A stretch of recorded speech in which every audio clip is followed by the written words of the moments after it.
In this video, I'm comparing two of the world's leading airlines, Emirates and Qatar Airways, both in economy class. Most travelers, including me, usually fly economy, so I thought it's fair to see how these two big names actually perform where most passengers sit. I'll be covering real things that matter: the seat comfort, space, meals, lavatories, entertainment, and a few small touches that sometimes make a big difference. These aren't paid reviews, just my own experiences flying Emirates Boeing 777-300ER and Qatar Airways Boeing 787-8 Dreamliner back to back. Let's go step by step, starting from the ground and heading into the sky.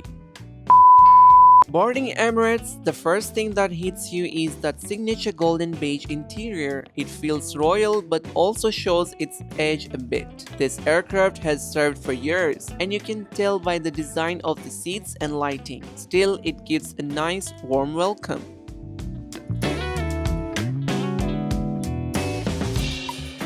This one, eh? No.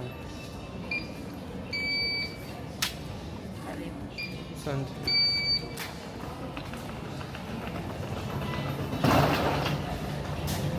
We are now boarding the aircraft.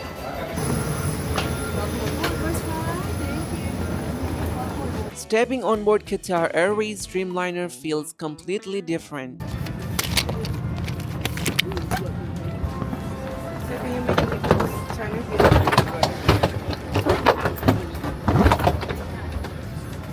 The air is cooler, the lighting is purple and calm, and the cabin looks fresh and modern. The Dreamliner's quieter engines also make a difference. Even before takeoff, you can sense that smooth new generation feel.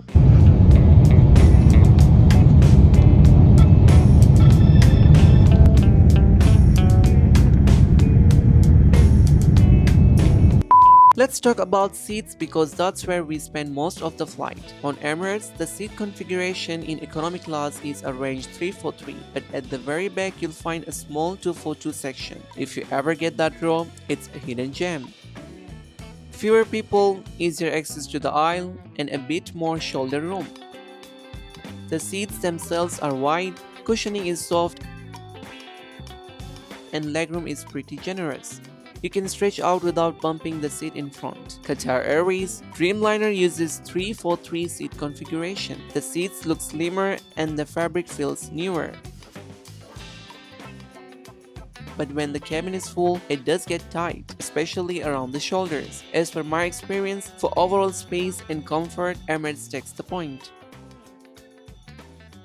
Now, what do you actually find when you sit down? Emirates gives you a pillow, blanket, and their branded headset, all nicely arranged. Inside the pocket, there is a magazine, safety card, and air sickness bag.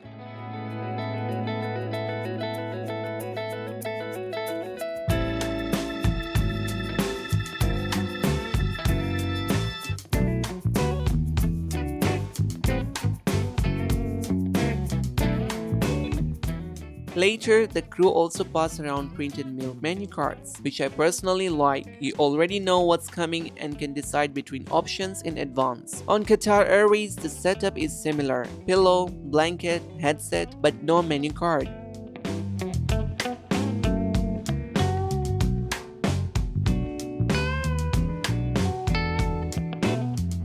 However, since my flight had a short technical stop, they offered every passenger a local made juice box and a refreshing towel right after boarding. Small gesture but thoughtful, and it made the welcome feel more personal.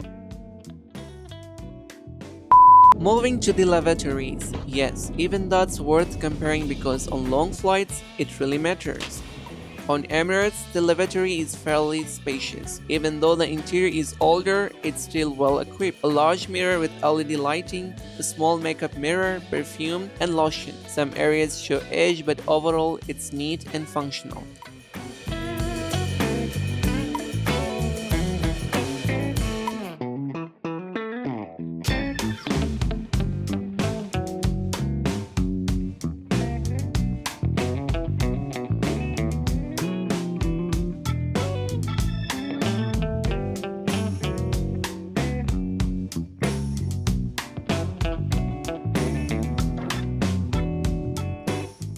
Qatar's Dreamliner lavatory is smaller but feels almost boutique-like. The lighting is brighter, the perfume and rose-scented hand soap stand out, and everything looks freshly cleaned. There's even a magnifying mirror and a baby changing station that's well designed. For me, Qatar takes the point for its modern design and cleanliness.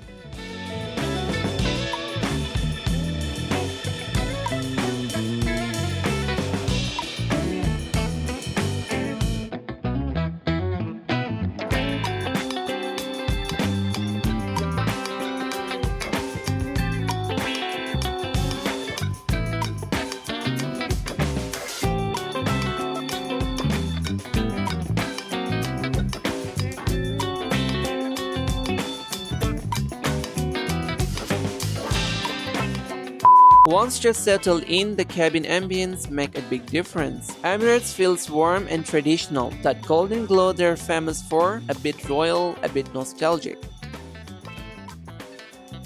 Qatar Airways feels modern and calm, purple mood lights, clean lines, and a smoother overall look. As per my experience, both are nice in their own way. Emirates feels royal, while Qatar feels elegant.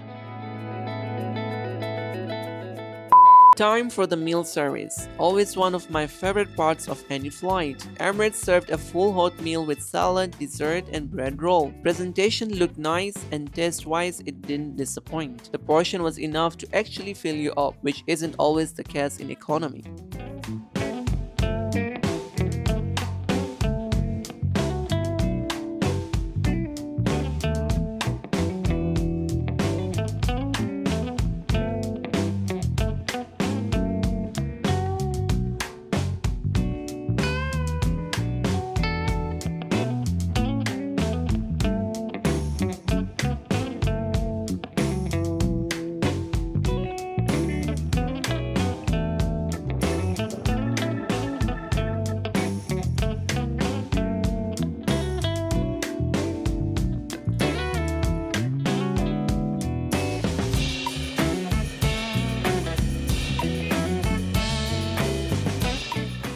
Qatar's meal tray was clean and neatly presented but lighter.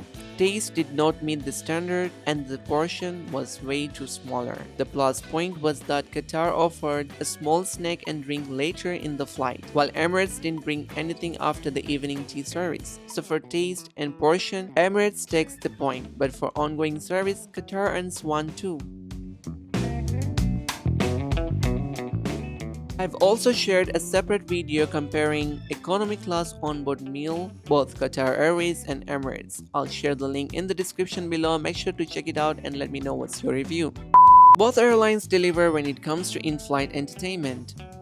Emirates has the iSystem, one of the best in the world, with hundreds of movies, TV shows, and live flight maps.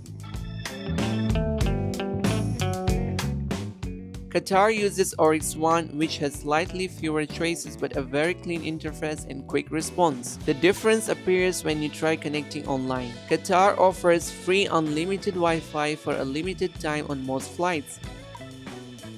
The Dreamliner definitely wins on the quieter cabin and smoother air pressure, but Emirates scores for that slightly wider seats and extra legroom. But to wrap up, here's how it stands based on my experience. Seat comfort, Emirates takes the point. Lavatory and cleanliness, Qatar takes the point.